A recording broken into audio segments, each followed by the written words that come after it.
everybody, and thank you so much for joining us today. To give our lovely hosts a little introduction, my name is Hannah, and I'm a third-year student at U of C in natural science. With me today is Lily and Camilla. Lily, would you like to give yourself a quick intro? Sure. So my name is Lily Peterson. So I grew up in Calgary, but I am a member of the Cowessess First Nation in Saskatchewan. I've been with YCR for about a year now, and I'm really excited to hear your presentation on farm sustainability. I'll present myself as well. So my name is Camilla. I am from Quebec and I studied environmental sciences at University of Sherbrooke. And I joined YCR in December of last year, and I'm super excited to hear about what you're going to present to us today. Perfect. Thank you so much, you guys. Welcome back to YCR's Food for Thought series. For those of you who are just seeing YCR for the first time, we are an advocacy group made by students and young professionals for students and young professionals. We believe that Canada can have a strong future in resources, the economy, and the environment. Please connect with us on our social media at any time, including Instagram, Facebook, and LinkedIn. All of them are at YC Resources if you want to learn more about what we do. Today, we are super excited to have Clinton Monchuk joining us today. Clinton grew up on a mixed dairy, beef, and grain family farm outside of Lanigan, Saskatchewan. He received his Bachelors of Science in Agriculture, majoring in agricultural economics from the University of Saskatchewan, and Masters of Business Administration in Agriculture from the University of Guelph. Clinton has enjoyed numerous roles across Canada, the United States, and Mexico as a researcher, educator, manager, economist, and director of trade policy. In 2016, Clinton accepted the role of executive director with Farm Food Care Saskatchewan to promote farming and ranching to consumers. Clinton, Laura, and their children Jackson and Katelyn continue to be active partners on their family grain and layer farm in Saskatchewan and cattle ranch in Oklahoma. Just before I hand the floor over to Clinton, please know that attendees are encouraged to ask questions throughout the presentation using the Q&A box below. And for anybody watching on Facebook, please feel free to drop any questions in the comment section, and we will make sure they make their way over here. Without further ado, Clinton, I'll get out of your way here and let you share your screen and get going. Thank you so much for joining us today. Awesome. Well, thank you very much for having me. I'm just going to pull up the PowerPoint presentation and make sure you all can see it. Hopefully it's there. Got a thumbs up, so we're good to go. Okay, so what I'm going to do is talk a little bit more about sustainable food production. I think there sometimes is some views or perceptions out there when it comes to food, and what we want to do with farm and food care, and particularly a lot of the farmers, is make sure we have a conversation about what sustainable food production actually means. And before I get into some of that, I do want to just talk a little bit about the fact that, so I work for a group called Farm Food Care Saskatchewan. Really what we want to do is make sure that we're having conversations with consumers about how farmers and ranchers are growing their food, and making sure we have engaging conversations. We have a few different events and programs that we do, but really in a perfect world, my job wouldn't exist, right? So in a perfect world, we would have a strong level of comfort and understanding and transparency with all of what we do on the food side, that, you know, everybody, including yourselves, have a good sense or good background knowledge of the different practices that exist right now in agriculture, and you're free to choose whichever products that you want to actually purchase.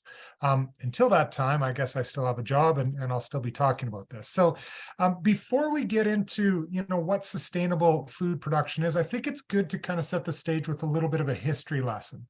So if you go back to Confederation, okay, and think of how much we have changed as a country. We've adopted new technologies. There's different ways to communicate, to transport. In fact, you think of the progression of using horses or possibly in the north, dog sleds to transport. And now we can get on planes and fly really anywhere in North America in a few hours. It's just unbelievable how we've adopted. You go into the healthcare system, we have better methods of detecting diseases, better vaccines available to prevent diseases right from the get-go, advances in science. All these things have kind of led to better adoption of us living in a society longer and more healthier. And I'll get to some stats here, some infographics on this. Here's an example of the, and sorry, I don't know if so we have different questions. I'll tell you what, I'll answer the questions at the end, okay? So here's a graph just talking about how much the rate of change in mortality has been on the cancer side of things. And not to say that we don't still have cancer, we still do. And I think all of us listening have been touched in some way, shape, or form with cancer, whether it's parents, friends, or even ourselves. But what's interesting to show is just over time, the majority of these cancers, the mortality rates are dropping or at least staying idle. There's a couple deviations to that. If you look at female lung cancer, it seems to have kind of peaked up a little bit, maybe stabilizing now. But really, for the most part, one of those big issues that we're looking at, we're doing better than what we were a few generations ago. If we look to just the life expectancy in general, sometimes we have that viewpoint that things were better for some reason further in the past, or we maybe romanticize about things, that it was better, say, in our grandparents' era. It wasn't. We're living longer. This shows now here in Canada between the ages of 80 and 84, depending on your sex, how much things have changed. If I go back and I think of back when I was a kid, and if my grandparents lived into their 80s or even 90 was considered just far out, like way old. And now I'm looking at myself and my own, pension and my retirement savings, and I'm thinking to myself, like, I got to plan out until I think I'm 100 or 110, because we're just living longer as a society, which is a good thing. We've also become more educated, and I was talking before this started to everybody that half my family is American, half of it is Canadian, and we're very educated as countries. We are highly educated, and what this means is typically we garner higher wages from the marketplace, but also we demand different foods. We demand different varieties of food, and we're lucky to live in these countries that are truly blessed with not only diversity of food that we produce in our own countries, but diversity of imported food that we can bring in from everybody else. The other thing is, when we look at how we've changed as a society, we've moved from living in rural areas to fundamentally the majority of us living in larger urban centers. And I'm going to get to the association that exists with this. If you're not driving through a country and seeing some of the practices that happen in a rural area, you just tend to not know about them, right? So the reason I understand more about the oil industry or oil and gas is because I can see pump jacks when I take my drives to Edmonton. I did work in the oil patch down in Estevan, so I'm familiar a little bit with that. But even my kids who are preteen and teenager understand a little bit more about this, because we actually can physically see it when we drive by, and we can see some of these different aspects, whether it's oil and gas or agriculture. But if you're physically in an urban center, and some of these urban centers are just getting bigger and bigger and bigger and growing into each other, it's hard to see some of that agriculture that exists. So here's another, just a graph to show how much it's changed. So we've completely done a flip around effectively since the start of this country in Confederation. So we've moved from roughly about 80% living in the rural areas to about 80% living in the urban areas. So now just a little bit of the understanding around the agriculture history. We've advanced too, and it's not necessarily talked about as much. Again, that association with agriculture isn't always there because we really don't talk as much to farmers and ranchers, because it's a smaller portion of the population as well. But these advancements have led to better ways to produce our food. And this gets into that discussion of sustainability. And I don't for a minute believe that anybody listening right now or watching thinks that we still use horses and threshing machines to grow our crops and till our land and whatnot. But the other aspect of that is I'm not too sure you understand the depth and how big the equipment has gotten with some of the sensor technology, just the sheer size. That's a picture of my son on the left. He's a lot bigger than he is now, but just the horsepower of these machines. So the machine on the one on the right, that's one of our newer combines, our harvesters.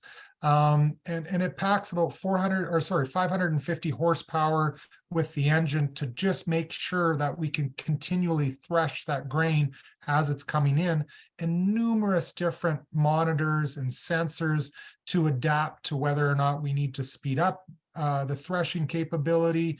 It auto sensors going over and under hills to actually adjust the sieves in the back to make sure we're actually getting as open and level of a sieve area, which means the area that's sifting through the seed and the straw, as possible to get the best quality of grain out. So a lot of these technologies have just advanced. Here's just a kind of a Coles Notes version of how much the farms have gotten bigger, but the farm numbers have gotten smaller. And you're looking at, roughly speaking, around 190,000 farms in this country. So they've gotten less amount, but we're getting bigger. So the average size of a farm from the census in 2016 has indicated we're around 800 acres of land. 1 acre is the size of a football field, American football field as well, not a Canadian football field. And on our farm, we own a total of about 4,400 football fields. So even at that, I think since 2016, we've gotten quite a bit bigger. So now I want to just deviate a little bit, and I'll use my own farm as an example, talking about sustainability. But we have been farming in Saskatchewan since 1906. 1906 was the first year that my great-grandfather received his piece of land. And we've been evolving ever since. We've been adopting to new science, new technology, always trying to find more productive, efficient, and environmentally ways to actually grow food. I mentioned before some of the romanticized views of things in the past. And I do remember as a kid growing up, we had an old dairy barn back in it was replaced in the early 80s. But my dad used to clean that with horses. And I remember helping my dad hook up horses and hooking them up to a wagon and shoveling crap into the wagon and then taking it out to compost in the back. Now, we now have a layer barn. So we have table eggs, and I can clean the manure in that barn. We do it every 4 days, and it takes me about 20 minutes. And it doesn't hurt my back. So it's great to talk about the past. Like I love the experience with my dad of hooking up the horses, but I sure as heck do not miss shoveling shit. It's such a more automated thing that we do. And, my dad's now had a hip and a knee replacement, and hopefully I don't have to have that same thing happen to me when I'm in my 70s. The other thing too about our family farm is as mentioned, my great-grandfather started, my grandfather married into that family. My father took it over when he was 18, when his dad passed away. And, my brother and I now farm together in a partnership, but it's our intent to pass that on to either my son, my daughter, or my nieces. And we're doing this in an effort to make sure that we're putting that farm in a better situation than when we would have received it. And I'm already seeing some of the effects of that as some of the technologies my dad has implemented that we're continuing to do, and some of the new technologies as well.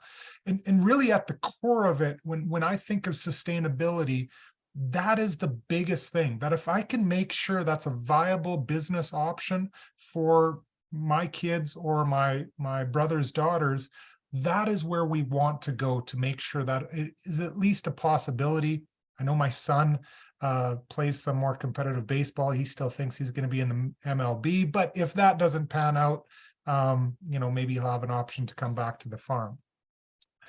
So when we look at sustainability, we want to talk about the environment, society, and economics. And I really don't think that we can have sustainability without these three elements. And that's that sweet spot that we're trying to get into. So let's just kind of dive a little deeper into this. So sustainability based on societal needs, wants. Not only do we have the needs and wants of what you as consumers here in Canada want to purchase from us, but we also have different sub-societies or communities within communities that we adopt different practices based on what we see others are doing. So for example, if your friends and your peer group, more of them are buying electronic vehicles, chances are it will put more weight on you to buy an electronic vehicle. In our communities, we started a practice known as direct seeding and minimal or zero tillage practices back in the mid-90s. And that we were one of the first farms in the area to do that. As a result of that, more farmers over time kind of progressed to that based on whether it was economics or the environment or profitability. But we're doing this in an effort to adapt to changes. Okay, so whether they're changes with what you're telling us to do as farmers as well. You're telling us to be more environmentally friendly, use less fossil fuels, maybe use or try and sink more carbon back into the soil. We're adopting these technologies, and then on top of that, we're listening to what some of those demands might be. So we're hearing more demands around plant-based protein. As a result of that, we're growing more plant proteins for consumption, whether they're pulse products or looking at differentiated or options for different plant-based alternatives to animal products, whatever it happens to be. We're trying to fill that market. And I always say that if we don't fill that market here in Canada, we'll just get that from overseas or from another country. So we have to adapt. The other thing on the other circle is around economics. My background, as mentioned, is agricultural economics and business. I'm a numbers guy, so I do everything on our farm numbers related. That's not my brother's strong suit, so we work very well together. And I try and control as many things as I can. So fuel, I made the comment, when we switched to the direct seeding and minimal tillage, it meant that we didn't have to go out into the land and till up that land to control the weeds. We use herbicides now to take care of the weeds. As a result of that, we use far less fuel on our farm, and typically to prepare the soil prior to we use this technology, it'd take us 5 passes over the same acre of land to plant our crop. Now it takes 1, so it just way less fuel. We try to manage the repairs, market fluctuations. I bet you I look at the Chicago Board of Trade and the Mercantile Exchange 10 times a day. Just to see what's happening, whether it's oil exchange or all the commodity price or exchanges that we look at. And we do, as mentioned, fertilizer, herbicide, feed. The biggest thing, though, that affects our ability to produce food is the weather, and we can't control it. Here's a couple examples of that. Me trying to seed when it's too wet, and it looks like it's going to be another wet spring this coming year. Where we farm around Lanigan, usually lack of moisture isn't an issue. We usually have too much moisture. And this is an example of me probably going somewhere where I shouldn't have been. And my dad had to take the other tractor to pull me out, which he wasn't very happy about.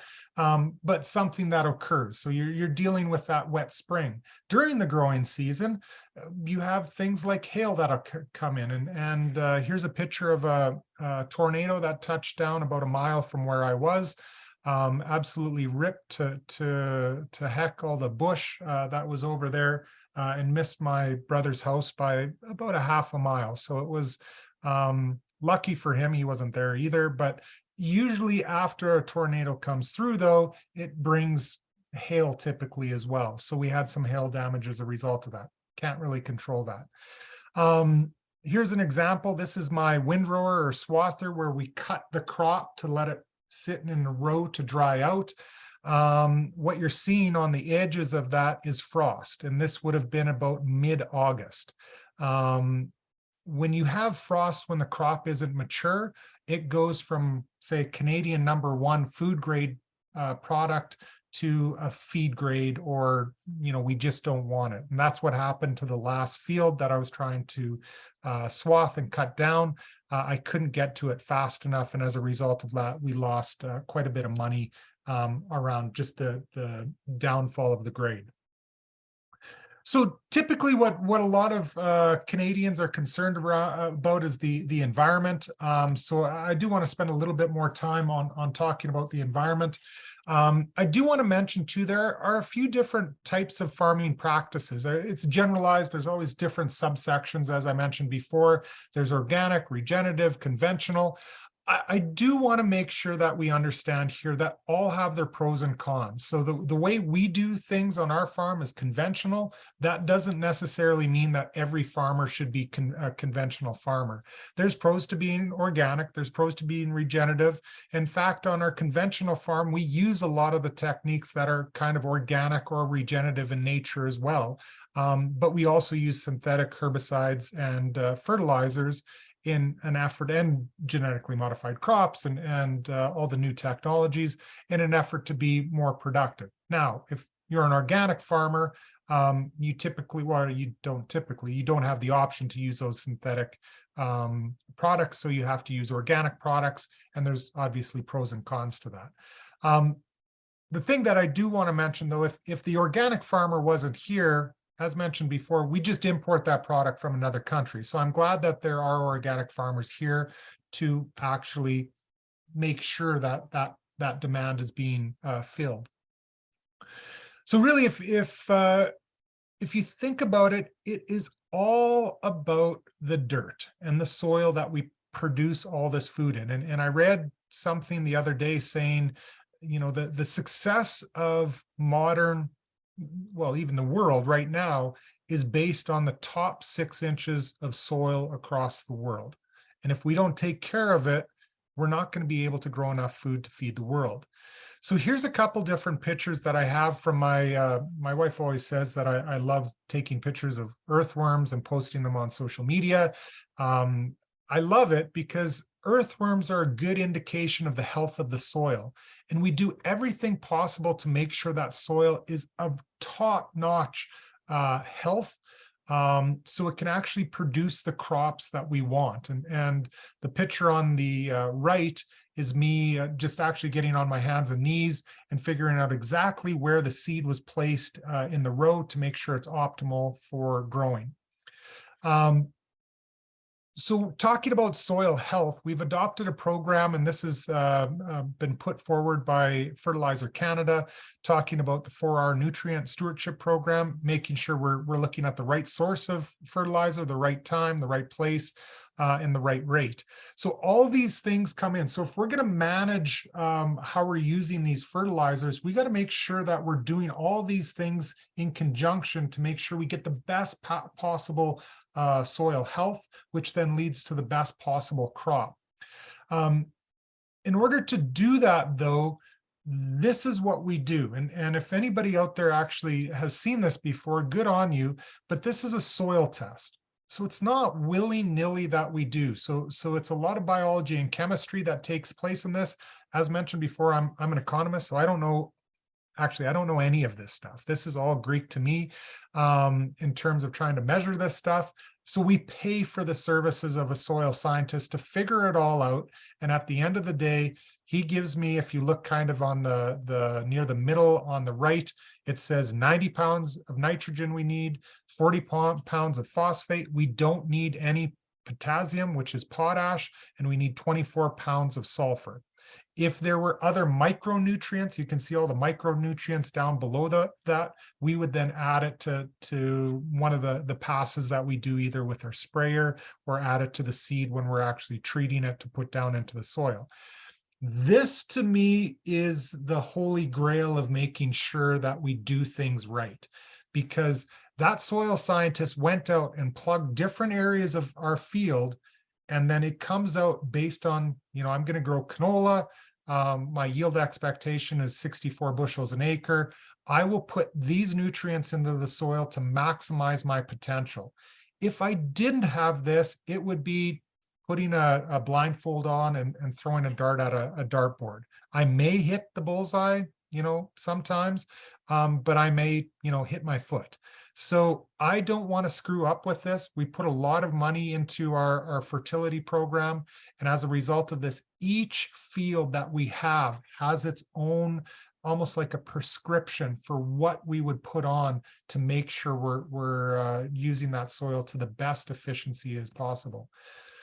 The other thing, and I'd already talked a little bit about, these are pictures of the Dust Bowl, and I tried to get as many from Saskatchewan as possible. So two things. One, back in the 30s, what had happened was we had drought upon drought upon drought upon drought. The second thing is the only way farmers knew how to grow crops at that time was to till the land and put your seeds in it and pray for rain. That was effectively, that's all you knew how to do. The problem is with that technology is if it continues to be dry, you don't get the rain, that soil moves. So environmentally, that was a huge threat to the ecosystem that exists with soils. Now I'm going to show you this video.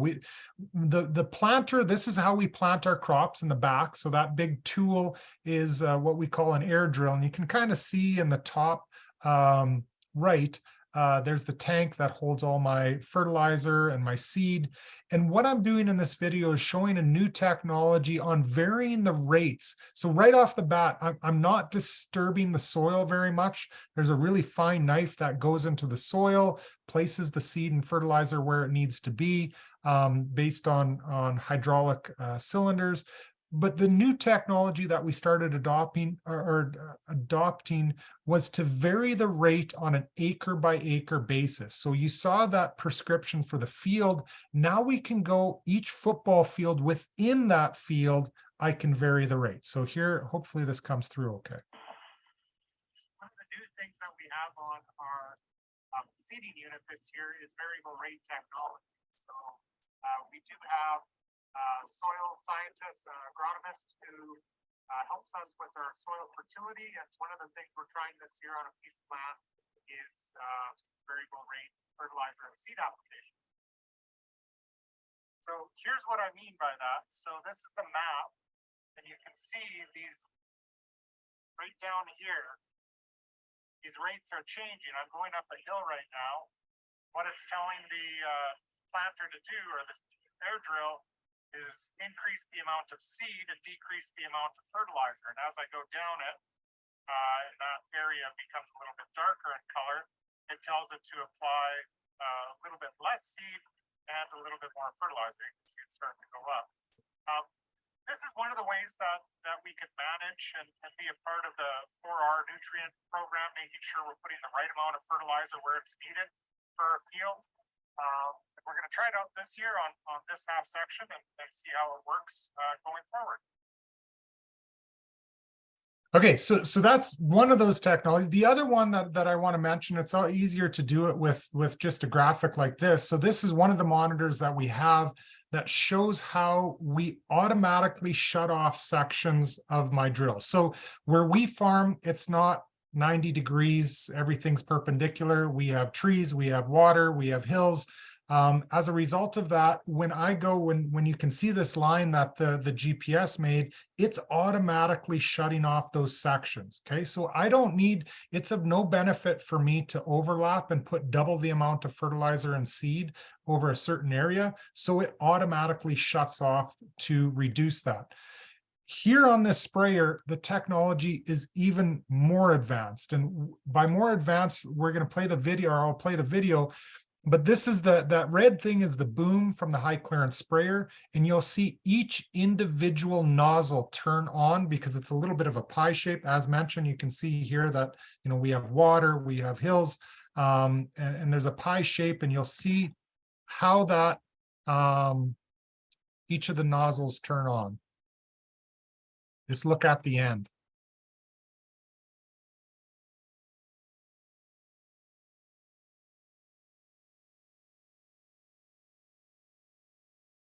So this is one of those technologies that it was invented probably about 5 years ago, and it's just amazing new technology, and it's only going to get better, right? Like that's why I love farming. It just seems like the technology is always advanced. There's some new technology being developed here at the University of Saskatchewan that's actually looking at and I'm not too sure how they do it, with cameras that will identify which weeds, which plants, which green area need to be sprayed and which ones don't. So it'll identify that's a canola plant, don't spray that, but there's a thistle right beside it, spray that.